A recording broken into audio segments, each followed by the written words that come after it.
नमस्कार दोस्तों, कैसे हो? स्वागत है आपका अपने YouTube चैनल पर जिसका नाम है GTTEDU। आज हम इस चैनल पर आपके लिए आयतन व पृष्ठ क्षेत्रफल के अंतर्गत लंबवर्तीय बेलन और लंबवर्तीय शंकु जो है उसकी चर्चा करने के लिए आपके साथ आए हैं। तो बने रहें वीडियो के साथ। देखिए, लंबवर्तीय बेलन जो होता है उसका निर्माण हम दो प्रकार से कर सकते हैं। कैसे कर सकते हैं? एक तो पहला प्रकार है, उसमें तो ऐसे कर सकते हैं कि एक आयताकार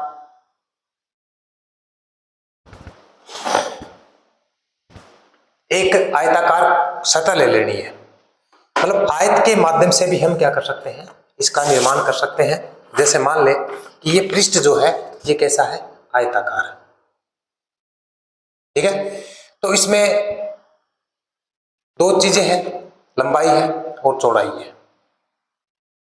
ठीक है, तो किसी एक को स्थिर रखते हैं और दूसरे के चारों ओर क्या करते हैं, इसको घुमा देते हैं, तो बनने वाली आकृति जो होगी वो क्या होगी, लंबवर्तीय बेलन। आप देखो, इस प्रकार की आकृति जो घुमाने से इस प्रकार की आकृति आपको प्राप्त होती है। तो ये आयताकार ही था, आयताकार था ना ये, तो घुमाने से क्या आकृति प्राप्त होगी आपको, बेलन जैसी।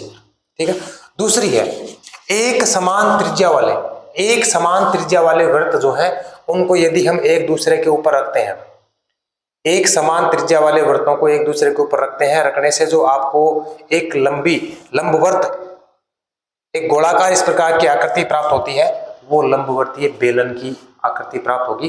वो बेलन होगा अंदर से खोखला, तो खोखला बेलन उसको कह सकते हो आप। तो वो आकृति कैसी प्राप्त होगी आपको, बेलनाकार। जैसे महिलाएं हैं वो चूड़ियां पहनती हैं, तो चूड़ियां जो है सब एक जैसी, एक साइज की तो बनती होंगी ना, तो मतलब एक जैसी त्रिज्या वाली है।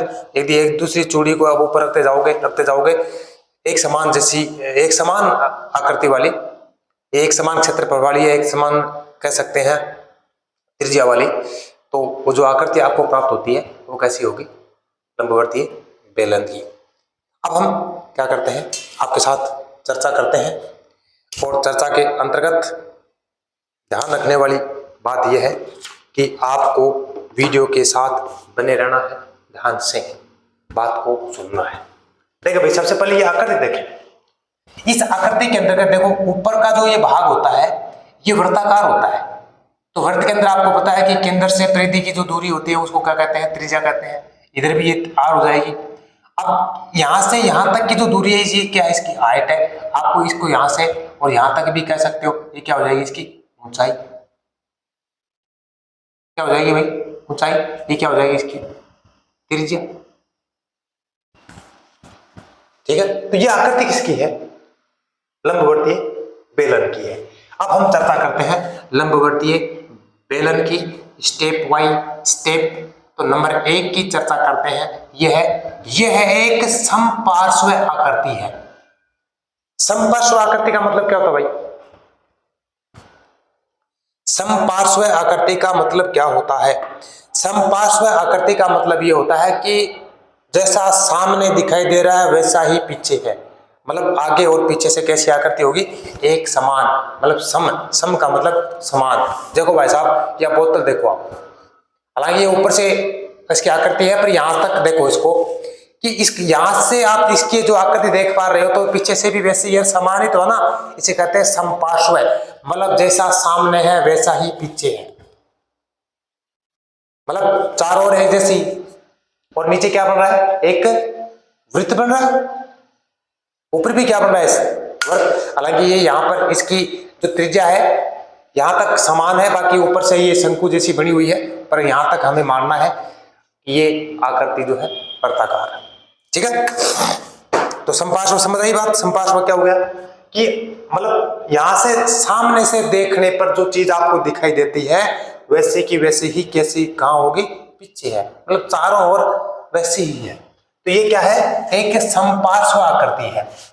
इसका आधार क्या होता है, इसका आधार एक वृत्त होता है। इसका आधार क्या होगा, मतलब जहां पर टिका हुआ होता है तो वो कहाँ टिका हुआ है, वृत्ताकार है ना, क्या होता है, वृत्त होता है। इसका आधार क्या होता है भाई, एक वृत्त होता है, कोई दिक्कत वाली बात नहीं यहां पर। अब इसका निर्माण करना है, तो इसका निर्माण करने के लिए दो तरीके मैंने आपको बताए हैं। तो पहला है, एक समान त्रिज्या वाले वृत्तों को एक दूसरे पर रखकर क्या कर सकते हैं, इसका निर्माण कर सकते हैं। एक समान त्रिज्या वाले वृत्तों को एक दूसरे के ऊपर रखकर क्या कर सकते हैं, इसका निर्माण कर सकते हैं। कोई दिक्कत नहीं, कर सकते हो ना, छोटी को एग्जाम्पल दिया था। इसके अलावा दूसरा है, मतलब आयताकार, मतलब एक आयत जो है, एक आयत से क्या कर सकते हो आप, एक बेलन का निर्माण कर सकते हो। कैसे कर सकते हो, अभी मैंने आपको बताया था। मतलब इसके अलावा एक आयत की लंबाई या चौड़ाई को स्थिर रखकर, मतलब एक को स्थिर रख दो और दूसरे को उसके चारों ओर क्या करना है, घुमा देना है ना, क्या करना है, तो स्थिर रखकर इसके इर्द गिर्द, मतलब इसमें से किसी एक के इर्द गिर्द किसी एक को स्थिर रखो और दूसरे को इसके चारों ओर क्या कर दो, घुमा दो। तो दूसरी भुजा को घुमाने से भी इसका निर्माण क्या कर सकते, इसका निर्माण हो सकते हैं। मतलब इसके इर्द गिर्द उस स्थिर रखी हुई चीज के या लंबाई या चौड़ाई में से जो स्थिर रखा है उसके चारों ओर दूसरी भुजा को घुमाने से आपको क्या प्राप्त हो सकता है, लंबवर्तीय बेलन प्राप्त हो सकता है।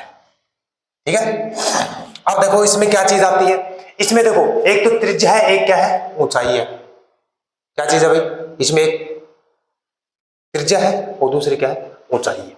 ठीक है, तो इसमें त्रिज्या r व ऊंचाई h होती है। क्या होता है भाई, त्रिज्या क्या होती है, r होती है, ऊंचाई क्या होती है, h होती है। इसका मतलब यही है कि अब r h को ज्यादा ध्यान में ना रखो, चाहे कोई बात नहीं है, पर ध्यान ये रखना है कि इसमें ऊंचाई होती है और त्रिज्या होती है। क्या होता है, ऊंचाई और त्रिज्या होती है। तो पहली बात है, समपार्श्व होता है, इसका आधार वृत्ताकार होता है, इसका निर्माण समान त्रिज्या वाले वृत्तों से किया जा सकता है। इसका आयत जो है उसमें एक भुजा को स्थिर रखकर दूसरी भुजा को उसके चारों ओर घुमाने से भी कर सकते हैं। इसमें क्या होता है, त्रिज्या होती है और इसमें क्या होती है, ऊंचाई होती है। अब बात करते हैं सूत्र की, इसकी बात करते हैं सूत्र की। तो भाई ध्यान रखना, जहां पर वृत्त का नाम आ जाता है, जहां पर गोल घेरे का नाम आ जाता है, जहां चक्कर का नाम आ जाता है, वहां पर पाई सूत्र में आपको मिल जाना है। क्या मिल जाना है, पाई। पाई देखो ये भी गोल ऐसे, तो गोलाकार आकृति है, ये देखो ये भी गोल है, तो जहां पर गोल आ जाएगा तो इस गोलाकार आकृति का क्षेत्रफल आयतन जो भी ज्ञात करना होता है, तो वहां पर किस चीज की आवश्यकता पड़ेगी, पाई। पाई 22/7 की। ठीक है ना, ठीक है भाई। अब देखो ज्ञात क्या करना है, पहला सूत्र है बेलन का आयतन। बेलन का आयतन ज्ञात करना है। आयतन का मतलब ये होगा कि इसके अंदर की चीज जो है, अंदर इसके अंदर कितनी हवा, कितनी चीजें इसके अंदर आ सकती हैं। जैसे बोतल है तो पानी कितना आ सकता है, तो ये आयतन की चर्चा करते हैं। तो क्या करना है, इसमें सूत्र होता है आधार का क्षेत्रफल। तो आधार तो ये है भाई, आधार का क्षेत्रफल ये निकालो और गुणा क्या निकाले, ऊंचाई। गुणा क्या हो जाएगा, ऊंचाई। आधार तो ये है, तो आधार का क्षेत्रफल गुणा क्या करेंगे, h। ठीक है, तो ये आधार क्या है इसका, आप बताओ। आधार का क्षेत्रफल, आधार वृत्त नहीं है क्या, तो वृत्त का क्षेत्रफल सूत्र क्या होता है, पाई आर स्क्वायर। क्या सूत्र होता है, पाई आर स्क्वायर। और गुणा किसे करना है, h से, तो सूत्र क्या बन जाएगा, पाई आर स्क्वायर h। क्या सूत्र बन जाएगा, पाई आर स्क्वायर h। तो भाई चेक करते हैं, आधार का क्षेत्रफल गुणा क्या हो गया, ऊंचाई।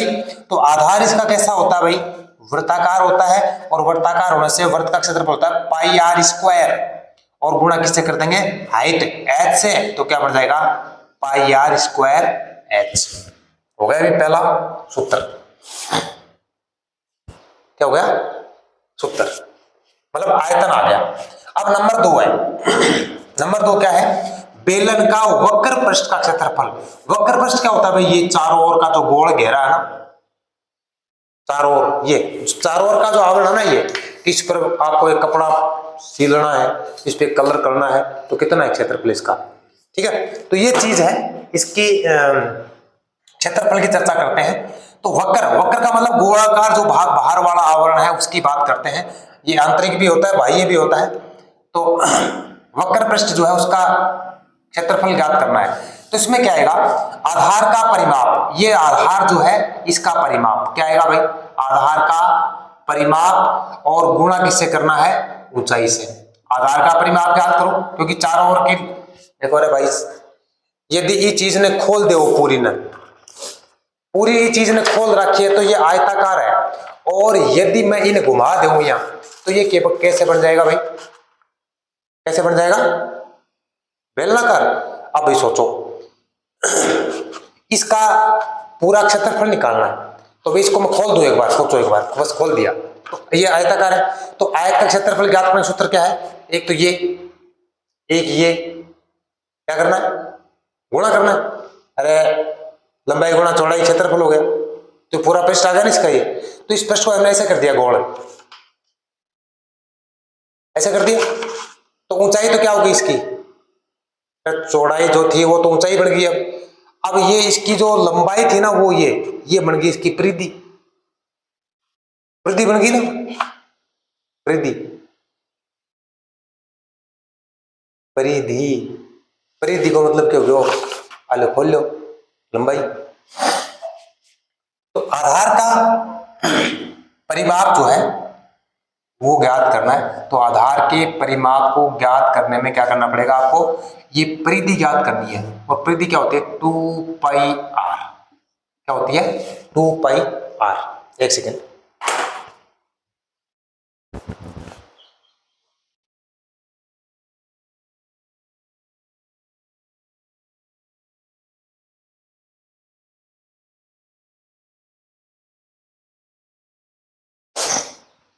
देखो भाई आगे, ये परिमाप का मतलब है कि ये वृत्त की क्या करनी है? परिधि ज्ञात करनी है। परिधि का सूत्र होता है 2πr और गुणा किसे करते हैं? h से। अरे ये 2πr जब परिधि है ना, ये उस आयत की लंबाई थी, है ना, तो यहाँ क्या बन गई है? परिधि 2πr। तो 2πr को किससे गुणा करें? h से। तो आधार का परिमाप गुणा क्या हो गया? ऊंचाई, तो 2πr गुणा क्या हो गया? h, तो 2πr h, ये क्या बन गया इसका उत्तर। ठीक है भाई। अब बात करते हैं नंबर 3 की। नंबर 3 में क्या है? संपूर्ण पृष्ठ का क्षेत्रफल। संपूर्ण पृष्ठ का क्षेत्रफल। संपूर्ण पृष्ठ का मतलब क्या हो गया? एक तो इसका, एक इसका, और एक इस वक्र पृष्ठ का, दोनों का क्या करें? पूरा निकाल दो, मतलब दोनों वृत्तों का और चारों ओर का।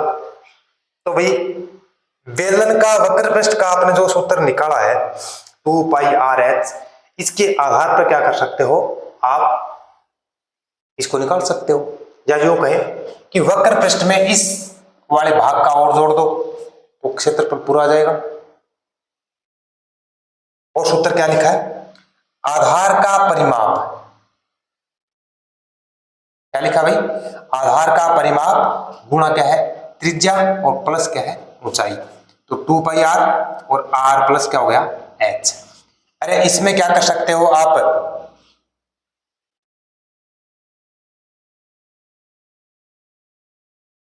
2πr और जोड़ दो, इसका क्षेत्रफल और जोड़ो भाई, 2πrh में इसका क्षेत्रफल और जोड़ दो, तो क्षेत्रफल क्या आ जाएगा? πr²।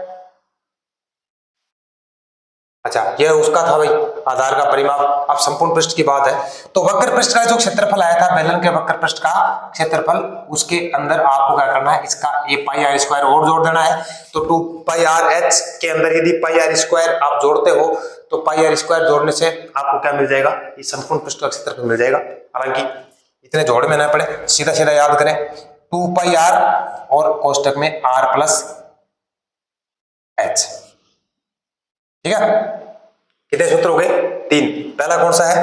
बेलन का आयतन, दूसरा हो गया बेलन का वक्र पृष्ठ, तीसरा हो गया संपूर्ण पृष्ठ का क्षेत्रफल। ये हो गया आपका लंबवर्तीय बेलन। ठीक है भाई, अब चलते हैं अगले बिंदु की ओर जिसका नाम है लंबवर्तीय शंकु। देखो भाई, शंकु आपने देखा होगा, शंकु कहां देखा है? आइसक्रीम खाने के लिए जाते हो, कौन खाते हो, कौन को शंकु कहते हैं हिंदी में? कौन है? चिल्लम टाइप है ना बा। दूसरा बर्थडे पर जो कैप लगाते हैं ऊपर, सांता क्लॉज भी जो कैप लगाता है ऊपर वाली, मतलब नीचे से चौड़ी ऊपर से पतली होती लास्ट में बंद, तो वो आकृति किसकी है? वो शंकु की है। आकृति किसकी है? शंकु की है। थिसिल की कीमा जो होता है वैसा उसकी आकृति भी वैसी ही होती है। और बहुत सारी आकृतियां आपके सामने होंगी इस प्रकार की। तो इसकी आकृति एक पिरामिड जैसी होती है। पिरामिड का मतलब ये हो गया कि चौड़ी फिर कम चौड़ी फिर कम चौड़ी, लास्ट में क्या होती है? वो आपस में मिल जाती है। तो पिरामिड जैसी आकृति होती है। इसका निर्माण हम कैसे कर सकते हैं? इसका निर्माण कैसे कर सकते हैं? इसका निर्माण करने के लिए क्या करना पड़ेगा हमें? एक यहां पर बता देता हूं, एक ये समकोण त्रिभुज है, एक समकोण त्रिभुज है। इसके आधार पर क्या कर सकते हैं? इसका निर्माण कर सकते हैं। समकोण त्रिभुज, अब ये इससे निर्माण कैसे करेंगे? तो भाई देखो, समकोण त्रिभुज में समकोण बनाने वाली भुजा होती है, एक तो आधार एक और लंब होता है। एक आधार एक क्या होता है?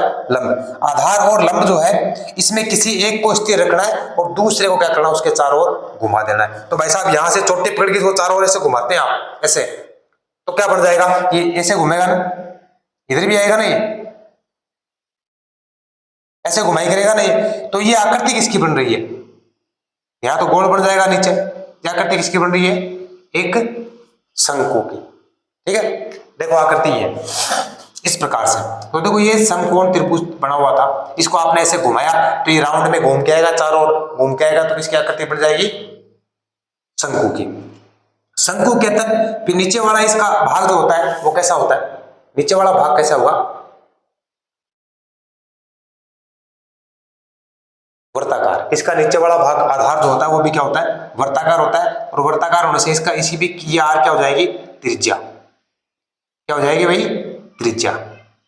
इस त्रिज्या से इस ऊपर वाला जो बिंदु है यहां तक की जो लंबाई है इसको कहते हैं हाइट, ऊंचाई। ये क्या है? ऊंचाई। और देखो यहां से ये तिरछी जा रही है ना, इसको कहते हैं एल, यानी तिर्यक ऊंचाई। क्या कहते हैं? तिर्यक ऊंचाई, मतलब तिरछी ऊंचाई। क्या हो गई भाई? तिर्यक ऊंचाई यानी तिरछी ऊंचाई हो गई है। ठीक है, अब चर्चा करते हैं एक एक बिंदु की। यह एक ऐसा पिरामिड है, मतलब पिरामिड जैसा होता है। पिरामिड का मतलब कोई आपको तो लग रहा है कि यहां से चौड़ा फिर पतला, ये पिरामिड जैसी आकृति है, जिसका आधार क्या होता है? वृत्त होता है। आधार क्या होता है? वर्ताकार होता है, यानी एक वृत्त होता है। इसका निर्माण कैसे करते हैं? इसका निर्माण कैसे करते हैं ये मैंने आपको बताया है, फिर भी एक बार वापस पढ़ो। इसका निर्माण एक समकोण त्रिभुज की समकोण बनाने वाली भुजाओं, एक समकोण त्रिभुज होता है उसमें समकोण बनाने वाली भुजा कौन सी होती है? आधार होता है और लंब होता है।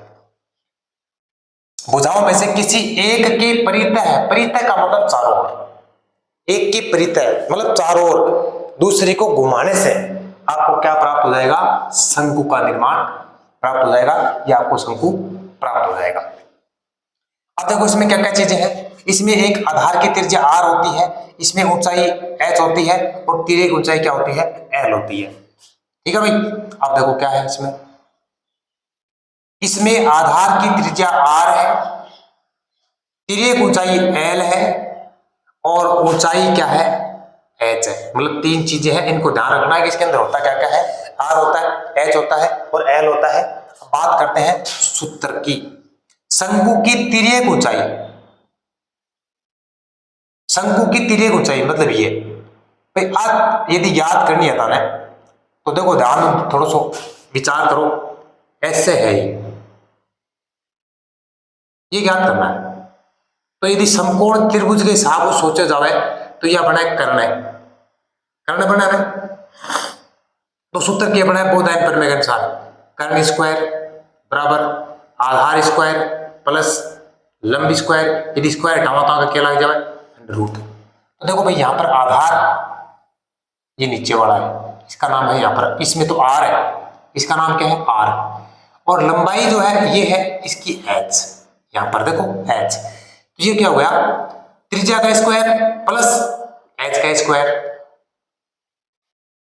अरे यही सूत्र तो है, यहाँ पर नाम चेंज हो जाएगा। तो शंकु की तिर्यक ऊंचाई यानी कर्ण ज्ञात करना है, तो कर्ण में आधार क्या है त्रिज्या, तो त्रिज्या का स्क्वायर प्लस क्या हो गया ऊंचाई हाइट का स्क्वायर, और दोनों क्या करते हैं अंडर रूट, सूत्र आ जाएगा एल बराबर R square plus H square root.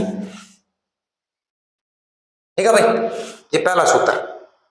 दूसरा है शंकु का वक्र पृष्ठ का क्षेत्रफल। वक्र का ज्ञात करने के लिए क्या करना पड़ेगा भाई, आपको गोल है वक्र, तो गोल के लिए पाई आ जाएगा। तो क्या करें, शंकु का वक्र पृष्ठ क्षेत्रफल ज्ञात करने के लिए पाई के साथ गुणा किसको करना है, त्रिज्या को और तिर्यक ऊंचाई को। किसको करना है, त्रिज्या को आर को और तिर्यक ऊंचाई को, क्योंकि ये ऊंचाई जो तिर्यक तिरछी ऊंचाई है यही गोल घूम के आ रही है, ध्यान रखो। तो अरे तिरछी ध्यान देखो, बीच वाली जो ऊंचाई है एच, उसका कोई रोल नहीं है ना, क्योंकि उसके चारों ओर आप घूम रहे हो तो वो तो फिक्स है। तो जो चारों ओर घूम रही है वो क्या बना रही है, इसका नीचे वाला वर्त बना रही है, और कितनी दूरी पे घूम रही है वो उसका आर है। तो आर और एच को किससे गुणा करना है, पाई से करना है, क्योंकि आर और एच ही एक शंकु का निर्माण कर रहे हैं घूम घूम के। ठीक है, तो क्या करें, तीनों को गुणा करें, तो क्या हो गया पाई आर एल, पाई आर एल हो गया। अब तीसरा है शंकु का आयतन। शंकु का आयतन, अब शंकु का यदि आपको आयतन ज्ञात करना है तो क्या करना पड़ेगा, इसका आधार का क्षेत्रफल ज्ञात करना पड़ेगा।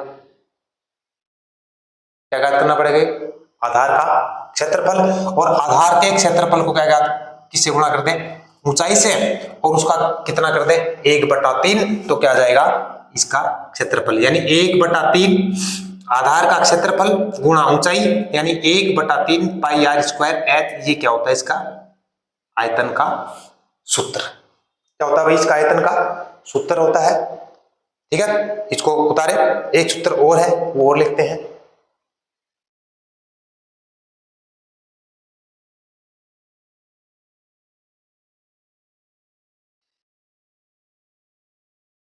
चलो भाई, शंकु का संपूर्ण पृष्ठ का क्षेत्रफल, संपूर्ण पूरा नीचे वाला और एक गोल दोनों भाग, तो नीचे वाले का क्षेत्रफल है, ऊपर वाले का आपने निकाला था, मतलब वक्र पृष्ठ का आपने निकाला ना, वक्र पृष्ठ का पाई आर एल, तो पाई आर एल में नीचे वाले का और जोड़ दो, पाई आर एल में नीचे वाले का और जोड़ दो, तो क्या जाएगा भाई,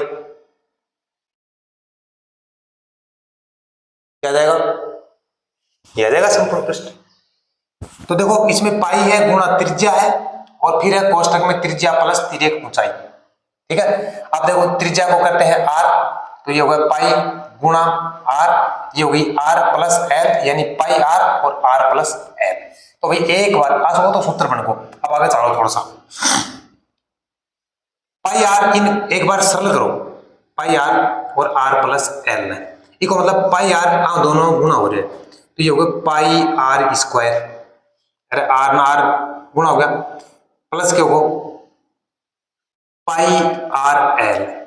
एक बार सोचो दिखा मत आना, क्या बताइए बात, वक्र पृष्ठ का जो निकाला आपने पाई आर एल, इसमें इसका क्षेत्रफल जोड़ो, मतलब क्या हो गया कि नीचे वृत्ताकार भाग है, तो वृत्त को क्षेत्रफल क्या है पाई आर स्क्वायर है, और क्या हम जोड़ना है पाई आर एल में, तो वही हो गए। इसको ऐसे भी लिख सकते हो, वक्र पृष्ठ का क्षेत्रफल प्लस आधार का क्षेत्रफल। तो वक्र पृष्ठ क्या है, वक्र पृष्ठ को सूत्र से निकालेंगे पाई आर एल, तो क्या होगा भाई पाई आर एल, और आधार के है वृत्त है, तो वृत्त को क्या है पाई आर स्क्वायर। अब इस सूत्र ना बना रहे होते, वही सूत्र यो है, यो ही है, चेक करो, कॉमन ले एक मां, तो पाई आर कॉमन आ रहे हैं, पाई आर इन भी है, पाई आर इन भी है, ये की जगह बच्चों एल और अठे के बच्चों आर, तो योगो सूत्र पाई आर एल प्लस आर, आगे पीछे की तो फर्क के पड़ रहे, ये सूत्र बना ऐसा है। और पीछे वाले में भी ऐसे ही बनेगा, पीछे वाले में आपको लंबवर्तीय बेलन जो है उसमें पूछा है ना, कि संपूर्ण पृष्ठीय। तो संपूर्ण पृष्ठीय में क्या करना आपको कि वक्र पृष्ठ जो है उसका और फिर है आधार का कह सकते हो क्षेत्रफल, दोनों को जोड़ दो तो आधार का तो पाई आर स्क्वायर उसमें भी बनता है, पाई आर स्क्वायर उसमें मिलेगा, वक्र का क्या उसमें है तो उसके हिसाब से उसको जोड़ के निकाल सकते हो। और ज्यादा माथा पची नहीं करना चाहो तो हटा जाओ, एक बार वापस इसको चेक करके दिखाओ, इसे मिटा देंगे एक बार।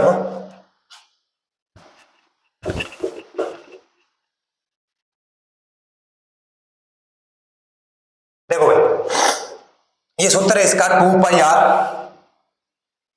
पाई आर और आर प्लस एच, ठीक है भाई। अब आओ इन्हीं गुणा करो 2 पाई आर स्क्वायर, तो बोलो दूसरों के है 2 पाई आर एच,